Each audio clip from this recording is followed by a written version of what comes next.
అందరికీ నమస్కారం. నా పేరు రమ.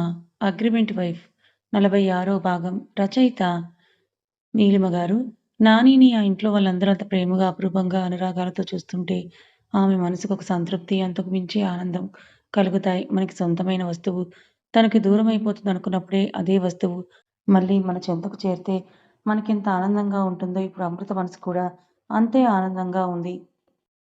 అది మాటల్లో వర్ణించలేనిది. ఆమె అలా ఆలోచనలో ఉండగానే అక్కడికి భాస్కర్ గారు, విశాల్, ఐషు అందరూ రావడంతో పార్వతి గారు డిన్నర్‌కి పిలిచేసరికి అందరూ డైనింగ్ టేబుల్ దగ్గర కదులుతారు. మామ్ మరి మనందరం డిన్నర్ చేస్తే నాని ఒక్కడే ఉంటాడు కదా! నేను నాని దగ్గర ఉంటాను. మీరందరూ వెళ్లి డిన్నర్ చేయండి అని అంటుంది ఐషు నానిని ఒడిలో కూర్చోబెట్టుకుంటూ. నేను చూసుకుంటాను లేరా నువ్వెళ్లి డిన్నర్ చేసేయి మళ్ళీ లేట్ అవుతుంది కదా! అని అంటుంది అమృత దగ్గరికొచ్చి. వదిన మీరు చేయండి నాకు మా డ్యాడీ చేత గోరుముద్దలు తినాలని ఉంది.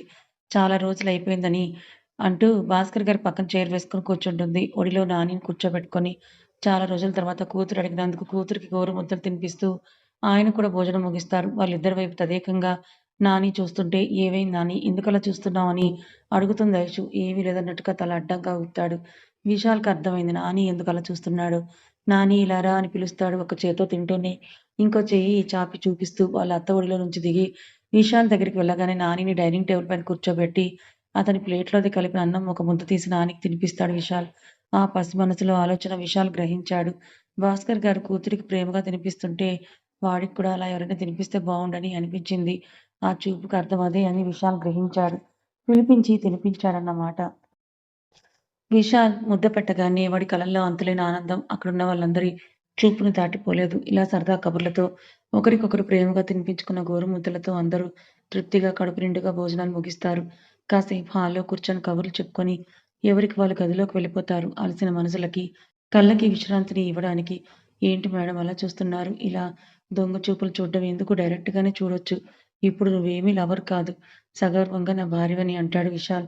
ల్యాప్‌టాప్ నుంచి చూపు తిప్పకుండానే నేను చూస్తున్నట్లు మీకెలా తెలుసు? మీరు నా వైపు చూడలేదు కదా! అని ఆశ్చర్యంగా అడుగుతుంది.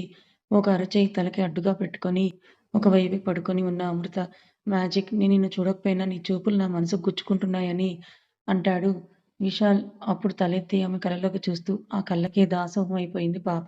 ఎప్పుడో. అలాంటిదిప్పుడు అతడు చేస్తున్న పనులకి దాసోహం అవ్వకుండా ఉండగలదా? కళ్ళు కిందకి దించి పక్కకు చూస్తుంది. నాని నిద్రపోయాడని అనుకున్నాక మంచం దిగి ఒక్కొక్క అడుగు నెమ్మదిగా వేసుకుంటూ సోఫాలో కూర్చొని వర్క్ చేసుకుంటున్న విశాల్ దగ్గరికి వెళ్తుంది. సతి కళ్ళల్లో నింపుకున్న ప్రేమని చూస్తూ, ఆమె ఆరాధనను ఎంజాయ్ చేస్తూ ఏం చేస్తుందో అని తన వైపే చూపులు నిలుపుతాడు విశాల్ కూడా. అతడి ఎదురుగా వచ్చి నించొని ఒడిలో ఉన్న ల్యాప్‌టాప్‌ని తీసి పక్కన పెట్టి, ల్యాప్‌టాప్ స్థానాన్ని ఆమె ఆక్రమిస్తుంది. ఇప్పటి వరకు అసలు అమృత ఏ విషయంలోనూ ఇంత చొరవ తీసుకోలేదు. అలాంటిది ఈరోజు అతను ఏమీ అనకుండా సైలెంట్‌గా ఆమె చొరవ తీసుకొని అతడి ఒడిలో కూర్చునేసరికి ఆశ్చర్యంగా చూస్తుంటాడు విశాల్.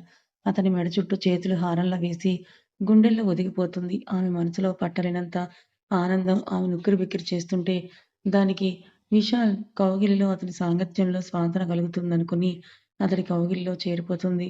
ఆమె ఫీలింగ్స్‌ని అర్థం చేసుకున్న విశాల్ ఆమె వీపు చుట్టూ చేతులు వేసి ఇంకా తనలోకి అదుముకుంటాడు. థాంక్ యూ సో మచ్ మీరు చేసిన దానికి.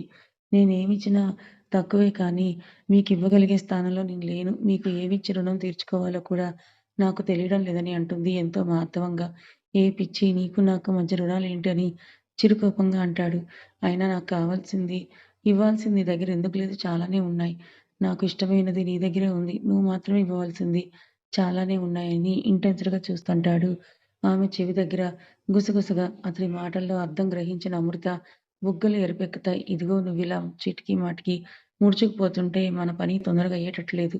చాలా కష్టం అబ్బా! అయినా ఇప్పుడు నేనేమన్నానని నువ్వంతలా ముడుచుకుపోతున్నావు? ఇప్పుడే ఇలా అయిపోతుంటే నువ్వు కన్న కలలు ఎప్పుడు నిజమవుతాయని అంటాడు విశాల్ ఆమెను టీజ్ చేస్తూ. వెంటనే జస్ట్ అర ఇంచు దూరం జరిగి అతడి కళ్ళల్లోకి ప్రశ్నార్థకంగా చూస్తుంది. ఏం కలలు? అని అన్నట్లు. ఏంటి మర్చిపోయావా? ఒకసారి బాగా గుర్తెచ్చుకో. కవిత్వం చెప్పావు కదా నాకు అని విశాల్ అనగానే గుర్తుకొస్తుంది అమృతకి. ఇంతకుముందు విశాల్‌కి గతం గుర్తులేదనుకోని ఆమె చెప్పిన 4 పదాలు, వాటి అర్థాలు గుర్తున్నాయా? లేవా? లేకపోతే నన్ను చెప్పమంటావా? అని కళ్ళెగరేస్తూ అడిగితే, ఏంటి చిన్న పిల్లల్ని కనే రోజు ఎప్పుడొస్తుందా అని ఎదురు చూస్తున్నా అన్నావు కదా! మరి తొందరలోనే వచ్చింది. నీ కలలు సాకారం అయ్యే రోజు. తొందరలో కాదు, కాదు అది తొందరలో ఉంది అని ఆమె నడుమును చిన్నగా ప్రెస్ చేస్తూ అంటాడు. అప్రయత్నంగా ఆమె కళ్ళు మూసుకుపోతుంటే ఆమె పెదవులు మాత్రం విచ్చుకుంటాయి. "ఏంటి మేడం చెప్పండి నేను అడిగిన దానికి ఆన్సర్" అని ఇంకొంచెం తనలో కదుముకుంటూ అతని చేత్తో చీర లోపల నుంచి నడుముని తడుముతూ ఇంకా ముందుకు వెళ్తున్న అతని చేతిపైన ఆమె చెయ్యి వేసి ఆపుతుంది తల అడ్డంగా ఊపుతూ. "ఇప్పుడు ఆపగలుగుతున్నావు గానీ అతి కొద్ది రోజుల్లో మన మధ్య జరగబోయేదాన్ని నువ్వు ఆపగలవా?" అని ఆమె చెవిలో చాలా నెమ్మదిగా అడుగుతాడు విశాల్. వెంటనే సిగ్గుతో సమాధానం చెప్పలేక అతని గుండెల మీద చిన్నగా ఆ చేత్తో నెట్టి మీదకి లేస్తుంది. ఫ్రాక్షన్ ఆఫ్ సెకండ్స్‌లో ఆమె చేతిని పట్టుకొని బలంగా మీదకు లాగేసరికి ఇంతకు ముందు కన్నా దగ్గరగా అతనికి అతుక్కుపోతున్న అమృత. ఇంకా ఒక క్షణం కూడా ఆలస్యం చేయకుండా అతని పెదవులతో ఆమె పెదవుల్ని ముడివేస్తాడు. "మరి నాని గురించి ఏం ఆలోచించారు? ఇక్కడే ఉంచుకుందామా? లేదా ఉదయం తీసుకెళ్ళి హోంలో దించేసి రానా?" అని అడుగుతుంది అమృత 5 నిమిషాల తర్వాత అతని గుండెల మీద సేద తీరుతూ. "నేను నీకు ఎలాంటి అబ్జెక్షన్ పెట్టను. ఏదైనా నీ నిర్ణయం. కాకపోతే మనం ఇప్పుడైతే ఔట్ ఆఫ్ వెళ్తున్నాం కాబట్టి ఎలాంటి నిర్ణయం తీసుకోవాలి? హోంలో జాయిన్ చేయించను ఎక్కువ రోజులు అయితే వద్దులే. మనం వచ్చిన తర్వాత తీసుకొనొచ్చేద్దాం. లేదు అమ్మ నా దగ్గరే ఉండగలడు అనుకుంటే ఇక్కడే వదిలేద్దామని" అంటాడు విశాల్ ఆమె వీపు మీద చిన్నగా జోకొడుతూ. "నిజంగా మీకు నా మీద కోపం రాలేదు కదా నాని విషయంలో? మీకెలాంటి అభ్యంతరం లేదు కదా?" అని అడుగుతుంది అమృత అతని కళ్ళల్లోకి సూటిగా చూస్తూ. "ఒకసారి చెప్పా గదా!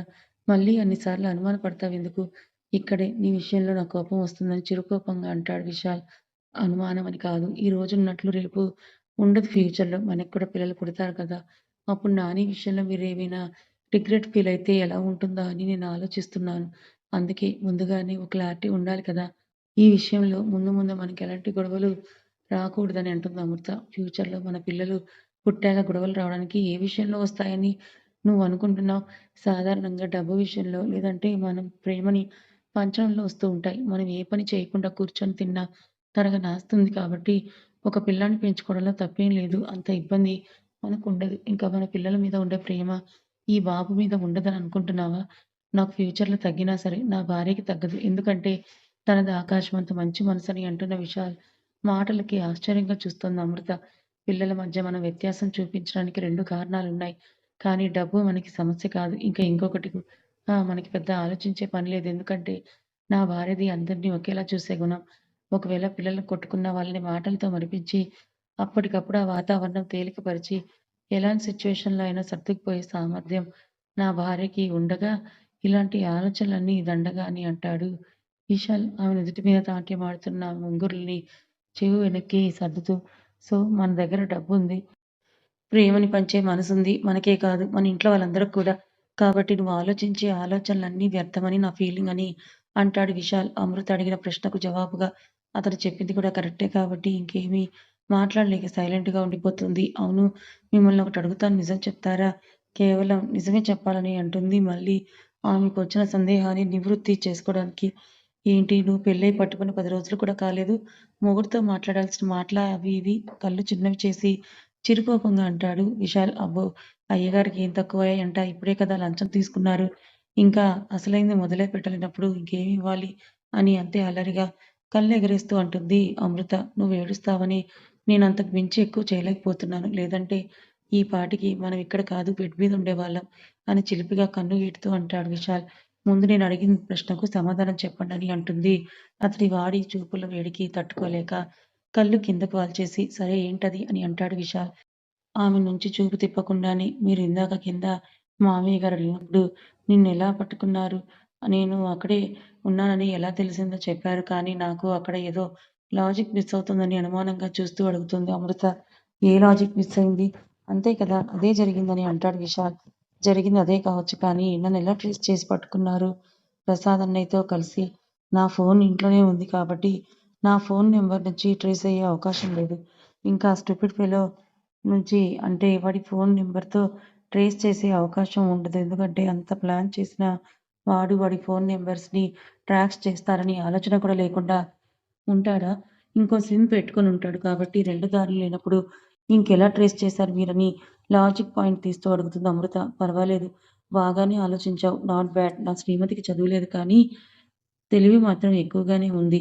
డాడీ ఆలోచించి కనిపెట్టలేని విషయాన్ని నువ్వు లాజిక్ తీస్తూ అడిగావంటే ఆలోచించాల్సిన విషయమే" అని తనని మెచ్చుకుంటూ ఆమె భుజం మీద చిన్న పంటిగాటు ఇస్తాడు గుర్తుగా విశాల్. "ఉస్" అని చిన్నగా మోకింగ్ సౌండ్ ఇచ్చి ఏంటిదని అడుగుతుంది అతడి వైపు చిరుకోపంగా చూస్తూ. నీ తెలివికి నా గిఫ్ట్ అని అంటాడు విశాల్ అమాయకంగా కళ్ళు టపటపలాడిస్తూ చూసి. చాలండి. నాకేమీ అంత తెలివి లేదు కానీ నాకన్నా మీరే తెలివిగా ఆలోచిస్తారు. చూసారా ఇప్పుడు కూడా అసలు విషయం చెప్పకుండా కావాలని మాట దాటేస్తున్నారని చూపుడు వేలు చూపిస్తూ అడుగుతుంది అమృత. ఆమె చూపిస్తున్న వేలిని మునిపంటితో కొరుకుతూ చెప్తాను. నీకు చెప్పకుండా ఇంకెవరికి చెప్తానని అంటూ ఆమెను సరిగ్గా కూర్చోబెట్టుకొని చెప్పడం స్టార్ట్ చేశాడు. నీకు గుర్తుందా ఈ రింగ్ నేను ఎప్పుడిచ్చాను అని అడుగుతాడు విశాల్. ఆమె వేలికి ఉన్న డైమండ్ రింగ్‌ని చూపిస్తూ. ఎందుకు గుర్తులేదు? మన మ్యారేజ్ డేట్ ఫిక్స్ చేసిన తర్వాత ఒకరోజు తీసుకొనొచ్చి ఇచ్చారు. నేనెందుకిప్పుడు వద్దు అని అంటున్నా, మనిద్దరికి ఎంగేజ్‌మెంట్ జరగలేదు కదా! ఆ గుర్తుగా నేను ఇస్తున్నాను. ఇదే మనకి స్వీట్ ఎంగేజ్‌మెంట్ అని చెప్పి మీరే స్వయంగా నా వేలికి తొడిగారు అని అంటుంది అమృత ఆ రోజున గుర్తు చేసుకుంటూ. ఆ! అవును. నిజానికి ఆ రోజు నీకు ఈ ఉంగరం తొడగడానికి 2 కారణాలున్నాయి. ఒకటి నీకు చెప్పినట్లుగా మన ఇద్దరికీ ఎంగేజ్‌మెంట్ జరగలేదు కనుక ఆ గుర్తుగా ఉంటుందని ఆలోచన. అవునా! మరి ఇంకొకటేంటి అని అడుగుతుంది అమృత. అతడి కళ్ళల్లోకి ప్రశ్నార్థకంగా చూస్తూ, ఆ దివాకర్ మీ మీద స్పై చేస్తున్నాడని నాకు ముందుగానే తెలిసింది. అంతేకాదు ఎలా నన్ను దెబ్బ కొట్టాలని ఆకలి మీద చూస్తున్న పుల్ల ఎదురు చూస్తున్నాడు. ఎప్పుడు ప్రతి సిట్యుయేషన్‌కి మనకు అనుకూలంగా ఉండదు కదా! మనమే ఆ సిట్యుయేషన్‌కి తగ్గట్టు ఆలోచించాలి. అందుకే ఎప్పుడైనా నువ్వు వాడి హ్యాండ్ ఓవర్‌లోకి వెళ్తే అన్న ఆలోచనొచ్చి దానికి తగ్గ ప్లానింగ్ చేశానని అంటాడు విశాల్ ఆమె భుజం మీద గడ్డ నిలుపుతూ. అవునా! ఏంటా ప్లానింగ్ అని అంటుంది అమృత. ఆమె నడుము చుట్టూ ఉన్న అతడి చేతుల మీద చేతులు వేసి పట్టుకొని ఆ రింగ్ స్వయాన నేనే తయారు చేయించాను. అంటే కొన్న రింగ్ కాదు. ఆర్డర్ పెట్టి తీసుకొచ్చిన రింగ్ అది. కాబట్టి అందులో జీపీఎస్ ట్రాకర్ ఒకటి పెట్టించాను. ఒకవేళ ఇలాంటి సిట్యుయేషన్ ఎదురైతే నీ ఆచూకీ నాకు ఈజీగా తెలియాలని ఆలోచనతో అని అంటాడు విశాల్. అతను ముందు చూపు ఆలోచనకి వృధా అయిపోతుంది అమృత. అలా ఎలా ఆలోచించాలి మీరు? అని అడుగుతుంది అందుకు తిరిగి విశాల్ కళ్ళలోకే చూస్తూ ఇందులో ఆలోచించడానికి ఏముంది? నా భార్య సేఫ్టీ నేను చూసుకోలేనా ఏంటి? అని అంటాడు విశాల్ కళ్ళెగరేస్తూ. నిజంగా మీలా ప్రేమించిన భర్త దొరకడం నా అదృష్టం అని అంటుంది అమృత. విశాల్ కళ్ళల్లోకి ప్రేమగా చూస్తూ తీరాయా నీ డౌట్లు? ఇంకా ఏవైనా మిగిలాయా అమ్మాయి గారికి అని అడుగుతాడు విశాల్. ఇంకొక డౌట్ ఉంది. అది కూడా క్లారిఫై చేసేస్తే సరిపోతుందని అంటుంది. వేలుతో నెంబర్ చూపిస్తూ ముద్దుగా మొహం పెట్టి అని దీర్ఘంగా శ్వాస వదిలి సరే ఇంకేం మిగిలిపోయాయి తల్లి అని నీరసంగా అంటాడు విశాల్. క్లాస్‌లో దివాకర్‌కి ఏ పనిష్మెంట్ ఇచ్చారని అడుగుతుంది అమృత. అతడు చిరాకుకి చిన్నగా నవ్వుతూ, ఇప్పటివరకు నువ్వు అడిగిన ప్రశ్నలు నేనిచ్చిన జవాబులు చాలు.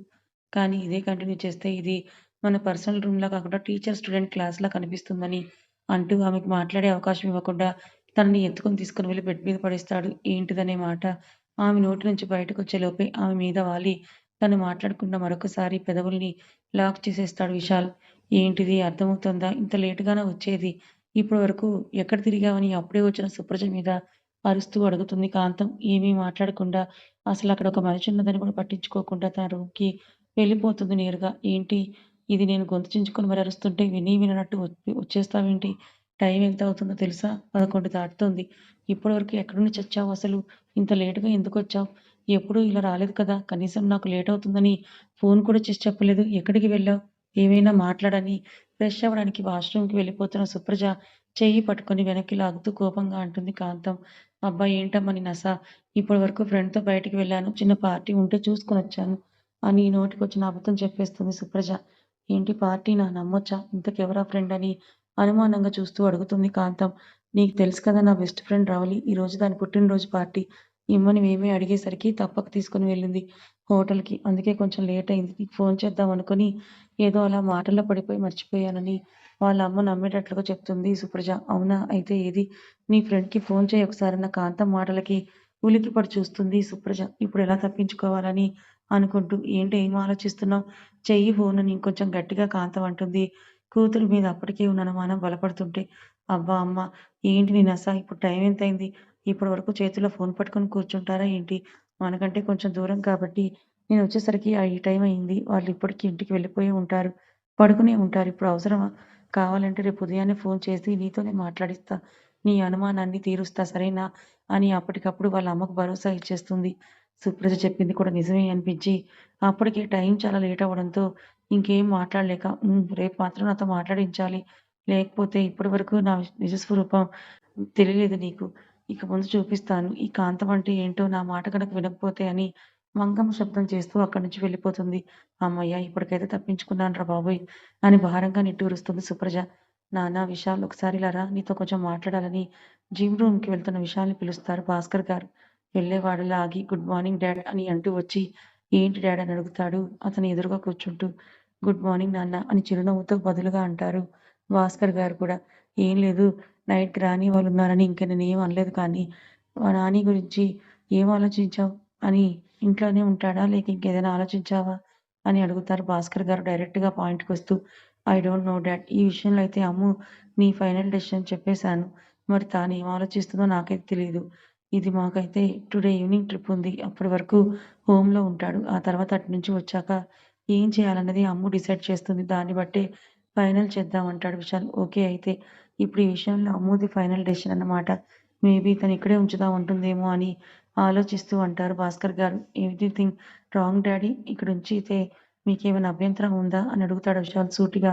ఆయన కళ్ళలోకే చూస్తూ, లేదు నాన్న మాకెందుకు అభ్యంతరం ఉంటుంది? మంచిదే కదా! తల్లి, తండ్రి నా బిడ్డకు వేరు చేసి మనం తీసుకొని వస్తే అభ్యంతరం చెప్పాలి కానీ, అనాథగా ఉంటున్న బిడ్డకి అమ్మ, నాన్న అవుతామంటే మాకెందుకు అభ్యంతరం ఉంటుంది? మనమే చాలా ఫౌండేషన్స్‌కి మనీ ఫండ్స్‌గా ఇస్తున్నాం కదా! మరి దానికి ఇంకా అభ్యంతరం లేనప్పుడు ఒక పిల్లాడిని ఇంట్లో మన ప్రేమ అనురాగాలతో పెంచితే తప్పేం లేదు. కాబట్టి మా గురించి మీరు ఆలోచించి వెనకడుగు వేయొద్దు. ఈ ఇంట్లో ఎవరు కూడా అభ్యంతరం చెప్పే మనుషులు కాదు. మీ ఇద్దరూ ఆలోచించుకొని ఎలాంటి నిర్ణయం తీసుకున్నా సరే పర్వాలేదు మాకు అని అంటారు భాస్కర్ గారు. వాళ్ళ నాన్న మనసేంటో విశాల్‌కి మాత్రం తెలియదా? చిన్న నవ్వుతో థాంక్ యూ డాడీ అని మనస్ఫూర్తిగా హత్తుకుంటాడు. సరే సరే ఇంతకీ పంతులుకి ఫోన్ చేయమంటావా నన్ను? నెంబర్ ఉంది. ఒక గంట ఆగి చేయనా? అని అడుగుతారు విశాల్ వైపు చూస్తూ. పంతులా? గంట? ఏంటో అర్థం కాక దేనికి డాడ్? అని అడుగుతాడు అనుమానంగా చూస్తూ. నథింగ్ నాన్న. ఏంటో మన ట్రిప్ అనేసరికి క్యాన్సిల్ అయింది. మళ్ళీ ట్రిప్ అనుకుంటున్నావు. నీకు శోభనగండం ఏమైనా ఉందేమో కొంచెం పంతులుకి ఫోన్ చేసి కనుక్కుందామని అని వస్తున్న నవ్వుని పెదవి చాటున దాచేస్తూ అంటారు భాస్కర్ గారు. వెంటనే అర్థం కాకపోయినా 2 నిమిషాలకు అర్థమై కోపంగా చూస్తాడు. Okay dad. అలా అయితే ఈ పంతులు ఇంతకుముందు మనకు చాలా ముహూర్తాలే పెట్టారు. బట్ అవన్నీ ఫెయిల్ అవుతూ వచ్చాయి. సో, పంతుల్ని మార్చేస్తే బెటరేమో. ఇంకా ఎవరైనా సీనియర్ పండిత్ ఎవరో ఒకరిని కనుక్కొని ఫోన్ చేసి అడగండి డాడ్. ఈసారి మాత్రం అస్సలు మిస్ అవ్వకూడదు. అలా మిస్ అయితే ఫస్ట్ పనిష్మెంట్ మీకే ఉంటుంది చూసుకోండి. మా అమ్మ చేతిలో అని ఆయనకి స్వీట్ వార్నింగ్ ఇచ్చేసి నవ్వుకుంటూ అక్కడి నుంచి వెళ్ళిపోతాడు విశాల్. తండ్రికి తగ్గ తనయుడు అంటే ఏంటో అర్థం అనుకున్నా. ఇప్పుడు తెలిసింది నేనే పంచులు వేయడంలో సీనియర్‌నంటే నువ్వు నాకే సూపర్ సీనియర్ అయిపోయావని విశాల్ మాటలను తలుచుకొని చిన్నగా నవ్వుకుంటూ అనుకుంటారు భాస్కర్ గారు. జాగ్రత్త నాన్న క్షేమంగా వెళ్ళి లాభంగా రండి అని అంటారు పద్మావతి గారు. హనీమూన్‌కి బయలుదేరిన విశాల్ అమృతల వైపు చూస్తూ వెంటనే అమ్ము విశాల్ వైపు చూస్తుంది. ఆ చూపుకి అర్థం తెలిసిన విశాల్ సరే అని చెప్పి ఇద్దరు ముందుకొచ్చి గ్రాని, తాతయ్య గారి కాళ్ళకి నమస్కారం చేసుకుంటారు. అబ్బో! చూసావా నా కోడలు కంటి సైగలతో నా కొడుకుని ఆడిస్తుందని పార్వతి గారికి మాత్రమే వినిపించేలా అంటారు భాస్కర్ గారు. అవును మరి అందరూ నాలా ఉంటారా ఏంటి? నేనంటే అమాయకురాలిని. అందుకే మీ ఆటలు నా దగ్గర సాగుతున్నాయి. పోనీలే ఇంట్లో కనీసం ఒక్కరైనా అలా ఉండాలని పప్పీ ఫేస్ పెట్టి అంటారు పార్వతి గారు. ఏంటమ్మా నువ్వు అమాయకురాలివా? అలా అనుకున్న వాళ్ళే అమాయకులు. నిన్ను భరిస్తున్న నాకే తెలియాలి నీ గురించని ఆవిడ వైపే వెటకారంగా చూస్తూ అంటారు భాస్కర్ గారు. వీళ్ళిలా మాట్లాడుకునే లోపే పెద్దవాళ్ళ కాళ్ళకి నమస్కారం చేసుకొని వాళ్ళ దగ్గరికొస్తారు విశాల్, అమృత. ఇక్కడ విషయాలన్నీ ఆలోచించకుండా బిజినెస్ విషయాలు అంటూ పట్టించుకోకుండా హ్యాపీగా మీ లైఫ్ మీరు ఫుల్‌ఫిల్‌గా ఎంజాయ్ చేయండి. ఆల్ ది బెస్ట్ అని అంటారు భాస్కర్ గారు. నేను నీకు ముందే చెప్పేసాను కదా! కోడలి పిల్ల ఇంక ఇప్పుడు చెప్పాల్సిందేమీ లేదనుకుంటా కదా! అని కోడలు నుదుటి మీద ముద్దు పెడుతూ అంటారు పార్వతి గారు. హ్మ్. అని అంటుంది అమృత సిగ్గుతో.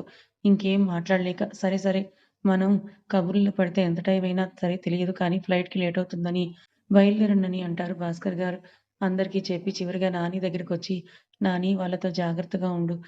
కొన్ని రోజుల్లో నేను, నాని వచ్చేస్తాం. అప్పటి వరకు జాగ్రత్తగా ఉండు. ఎక్కువ అల్లరి చేయకుండా బుద్ధిగా ఉండాలి సరేనా? అని అడుగుతుంది అమృత. వాడి బుగ్గల మీద చెయ్యి వేసి, చలేమమ్మా! నేను అచ్చలు అల్లలే చెయ్యను. మీలు తొండలుగా ఒత్తేయండి అని అంటాడు నాని బుద్ధిగా తలూపుతూ. ఏంటి నా కొడుక్కి రిస్ట్రిక్షన్స్ పెడుతున్నావని అమృతతో అంటూ, మీ అమ్మ అలా చెప్తుంది కానీ, మీ తాతయ్య వాళ్ళ దగ్గర నచ్చినంత అల్లరి చేసి హ్యాపీగా ఎంజాయ్ చెయ్యి. అలాగే ఈ ఇంట్లో ఒక కోతి ఉంది. ఆ కోతితో పాటు నువ్వు కూడా చిందులు వెయ్యు అని నాని వైపు నవ్వుతూ చూస్తూ అంటాడు విశాల్. అన్నయ్య అని మూతి బిగించి గట్టిగా అరుస్తుంది ఐషు. వాళ్ళ అత్త ఫ్రస్ట్రేషన్‌కి నోటి మీద చెయ్యి అడ్డు పెట్టుకొని కిలకిలా నవ్వుతాడు నాని. వాడి నవ్వును చూసి మిగిలిన వాళ్ళందరి పెదవులపై చిరునవ్వు విరబూస్తుంది. అందరికీ చెప్పి అక్కడి నుంచి బయలుదేరుతారు విశాల్, అమృత. ఇంతకీ మనం ఎక్కడికి వెళ్తున్నాం అని అడుగుతుంది అమృత. పక్కనే ఉన్న విశాల్ వైపు చూస్తూ, తినబోతూ రుచి చూడడం ఎందుకన్నట్లు, కాసేపట్లో తెలుస్తుంది కదా నీకే, ఇంకెందుకు ఇప్పుడు ఈ వివరాలన్నీ అని అంటాడు విశాల్.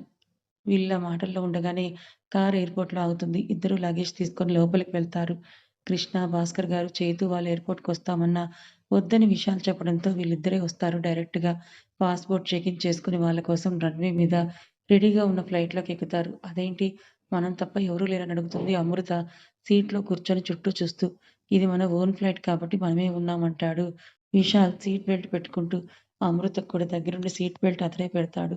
ఫ్లైట్ గాల్లో ఎగురుతుంటే అమృత హార్ట్ బీట్ అమాంతం రైజ్ అయిపోతూ ఉంటుంది. ఎందుకో మరి కథ కొనసాగుతుంది. విశాల్ అమృతని హనీమూన్‌కు ఎక్కడికి తీసుకొని వెళ్తున్నట్టు గెస్ చేయండి ఫ్రెండ్స్. సుప్రజ కృష్ణతో వెళ్ళిందనే విషయం కాంతంకి తెలిస్తే తన రియాక్షన్ ఎలా ఉంటుంది? తెలుసుకోవాలనుకుంటే ఛానల్‌ని ఫాలో అవ్వండి. కథ నచ్చితే లైక్ చేయండి. Thank you so much.